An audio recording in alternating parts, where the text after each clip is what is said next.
د سیمې هیواد او د نړۍ تازه خبرونه هر غړي د کندوز رادیو څخه مه هېروئ.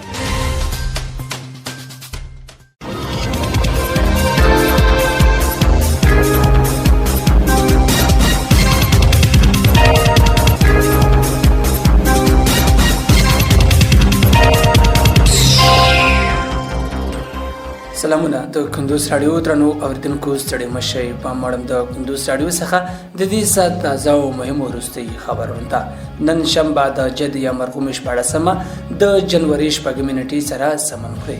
روانه خبري سرویس درته زه سیر احمد سایل وړاندې کوم، خو په سر کې هم د څو مهمو خبرونو سره ټکی.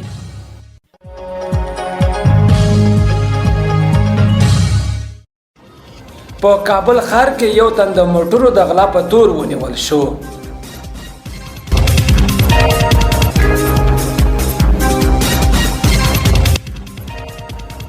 زابل کې د ترافیکي پیښې له امله اتو تنو ته مرګ ژوبله اوښتی.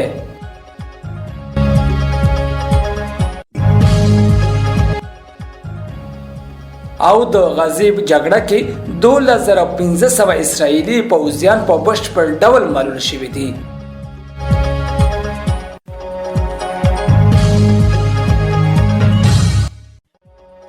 اوس هم بشپړ خبرونه. په کابل ښار کې یو تن د موټر د غلا په تور ونیول شو.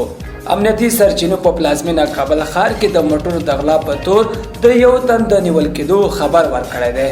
د کابل امنیتي قومندانۍ د یوې خبرپاڼې په خپرولو سره ویلي چې یاد کس د 15 امنیتي حوزې په مربوطاتو کې د امنیتي ځواکونو له لوري نیول شوی دی. سرچینې د معلوماتو له مخې یاد شخص د کابل ښار په مختلفو سیمو کې له خلکو د موټرو غلاګانې کولې چې د پولیسو له پرله پسې هڅې وروسته له 2 موټرو سره یو ځای ونیول شو. په خبرپاڼه کې زیاته شوې چې د نیول شوي کس دوسیه به تر بشپړېدو وروسته اړوندو ارګانونو ته وسپارل شي.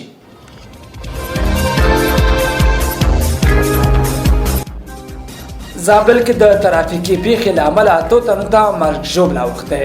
د زابل ولایت د شاجوی ولسوالۍ په تازه رباط سیمه کې د یو لنډ کروزر موټر په چپه کېدو له امله 8 کسانو ته مرګ ژوبله اوښتې ده. د یاد ولایت د امنیه قومندانۍ ویان قاري ذبیح الله جوهر وایي چې په دغه پیښه کې 4 کسان مړه شوي او 4 نور ټپیان شوي دي. د نوموړي په وینا ټپیانو د امنیتي ځواکونو له لوري مرکزي روغتون ته لیږدول شوي دي. ځایي مسؤلین د پیښې لامل په تړاو څه نه دي ویلي، خو له دې وړاندې ورته پیښه د موټر چلوونکو د بې احتیاطۍ له امله رامنځته شوی دی.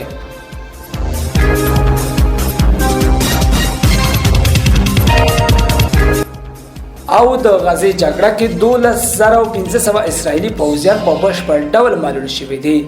اسرائیلي ورځپاڼې یهود اهرانوت راپور ورکړی چې غزه کې د حماس غورځنګ او صهیونیستي پوځ ترمنځ په روانه 3 میاشتنۍ جګړه کې زرګونه اسرائیلي پوځیان ټپیان شوي دي.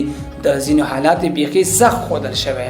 دغه ورځپاڼې صهیونیستي دفاع وزارت د چارواکو له قوله ویلي چې ممکن په ټپي شویو سرتیرو کې 12500 داسې ټپیان وي چې په بشپړه توګه ملول شوي وي.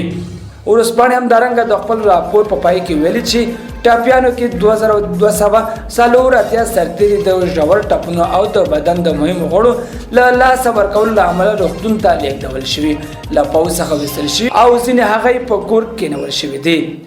د اسرائیلي پوځ ویان قسم د په دغه جګړه کې د خپل ټولو وژل شوي سرتیرو شمیر 500 ښایي او د ټپي شوي هغو په هکله هېڅ هم نه وایي. خو د یهود اهرانوت راپور په کتو ممکن دغه جګړه کې صهیونیست وژل شوي پوځیانو شمیر تر 500 چنده زیاته وي. درنو اوریدونکو په خبري سرویس کې راټول شوي مطالب همدمرول. تر بیا ښه وخت له اعلان ملشه.